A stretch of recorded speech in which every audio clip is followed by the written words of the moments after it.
मेरा ये स्टेटमेंट उन शख्स के लिए है जो मेरे से बड़े हैं, जिन्होंने किसी कॉलोनी के रेजिडेंट वेलफेयर एसोसिएशन के नाम पे मुझे नोटिस भेजा, जो मुझे आज तक नहीं मिला है। लेकिन बार बार वो उसके बारे में चैनलों पे, यूट्यूब चैनलों पे और अलग अलग अखबारों में उसके बारे में बयान दे रहे हैं। और मैं उनसे ये कहना, और अब वो कह रहे हैं, देखिए मैं उस कॉलोनी में रहती नहीं हूँ, ये मैंने शुरू से कहा है। और अपनी गलती को कबूल करने के बजाय ये बार बार कह रहे हैं कि मैं अपना आधार कार्ड दिखाऊं और मैं अपना पता दूं। ये कैसे हो सकता है? कौन सा कानून कहता है कि मुझे किसी के कहने पे अपना आधार कार्ड और अपना पता लोगों को देना पड़ेगा? और मैं ये जो मैं अपने बड़ों को अंकल कहती हूँ, तो मैं अंकल बोलूँगी। अंकल, आपके ये नोटिस इधर उधर फैलाने के बाद और और उसको जब अमित मालवीय जी ने उठाया, उसके बाद आप शायद जानते नहीं हैं कैसे कैसे मैसेज मेरे पास आए हैं। और आप मेरे बड़े हैं, क्या आप चाहेंगे कि मेरे साथ जिस तरीके के रेप के थ्रेट्स, मैं 2 छोटे बच्चों की माँ हूँ, क्या आप चाहेंगे कि उन दोनों की माँ मारी जाए? आपने गलती से ये सोच के कि मैं आपके कॉलोनी में रहती हूँ, आपने गलती से ये पूरा काम किया है। और क्योंकि आप मेरे बड़े हैं, मैं नहीं बोलूँगी कि मेरे से माफ़ी मांगो। ये हमारी संस्कृति नहीं है। लेकिन कम से कम आप ये तो कहना बंद करिए कि मैं वहाँ रहती हूँ। मैं वहाँ नहीं रहती हूँ। मैं एक शादीशुदा औरत हूँ और हमारी शादी 2007 में हुई थी। मैं अपने पिता के घर में रहती ही नहीं हूँ, मैं अपने घर में रहती हूँ।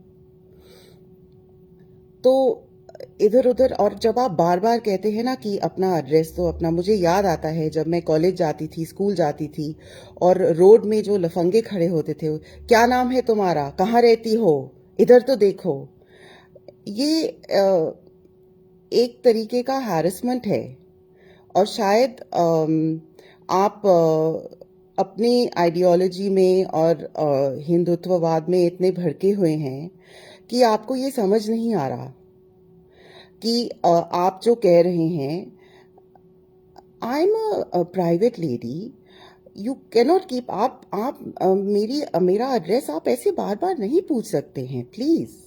और खासकर कि जब आपके ही बयानों की वजह से और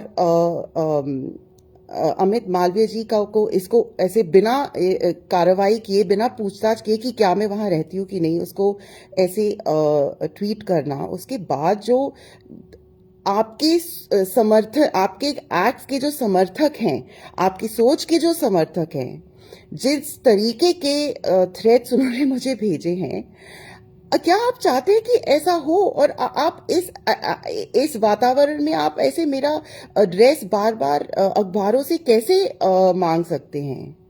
मुझे समझ नहीं आ रहा कि आपका मकसद क्या है।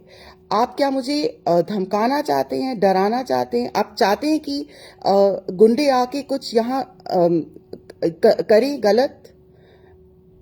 आपकी एज देख के मुझे विश्वास नहीं होता। और फिर आप कहते हैं कि आप राम भक्त हैं।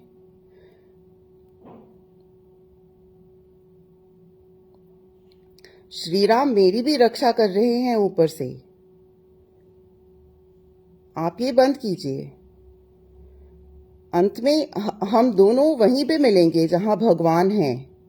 और मुझे नहीं लगता है कि आप ये जो कर रहे हैं, भगवान आपसे खुश होंगे। हिंदू धर्म में तो औरत को, स्त्री को शक्ति माना है।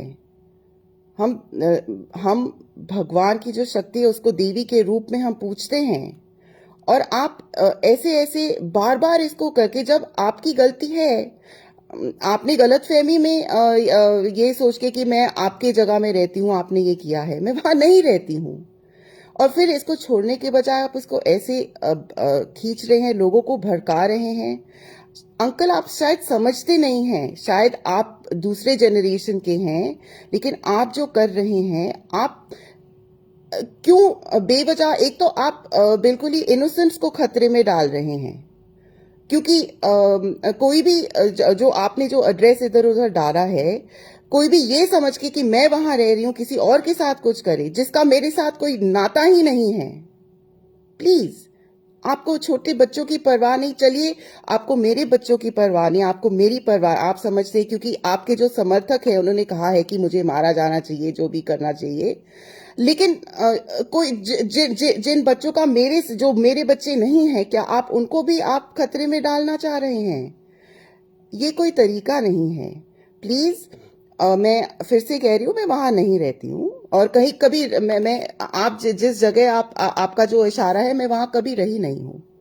ओके? और आप ऐसे बार बार प्लीज मेरा एड्रेस पूछना बंद कीजिए। It makes me very uncomfortable. और किसी भी नागरिक का हक नहीं है कि वो ऐसे ही जाके किसी और का एड्रेस मांगे। ओके? प्लीज अंकल, नमस्कार, जय हिंद।